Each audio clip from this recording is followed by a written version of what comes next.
బాలికను చంపి సూట్ కేసులో తరలించి రాయగడలో పడేసిన ఘటన విశాఖలో కలకలం రేపింది. విశాఖలోని కంచరపాలెంకు చెందిన ఆటో డ్రైవర్ సురేష్ భిక్షాటన చేసుకునే ఓ బాలికకు ఎవరూ లేరని తెలుసుకుని చేరదీసినట్లు పోలీసులు తెలిపారు. తన భార్యకు చేదోడు వాదోడుగా ఉండమని చెప్పినట్లు వెల్లడించారు. సురేష్ భార్య గర్భవతి కావడంతో బాలికకు సురేష్ శారీరకంగా దగ్గరైనట్లు పోలీసులు తెలిపారు. పెళ్లి చేసుకోవాలని లేదంటే విషయాన్ని ఇంట్లో చెప్పేస్తానని సురేష్ని బాలిక బెదిరించినట్లు తెలిసిందన్నారు. వెంటనే సురేష్ బాలికను దూరం పెట్టినట్లు పోలీసులు తెలిపారు. ఆపై సురేష్ను బాలిక గట్టిగా నిలదీసిందన్నారు. ఆ సమయంలో ఆగ్రహంతో సురేష్ గట్టిగా కొట్టడంతో బాలిక మృతి చెందినట్లు పోలీసులు వెల్లడించారు.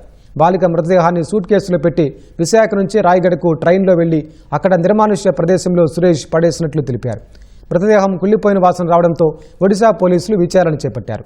దీంతో అసలు విషయం వెలుగులోకి వచ్చింది. వెంటనే విశాఖ పోలీసులకు సమాచారం అందించారు.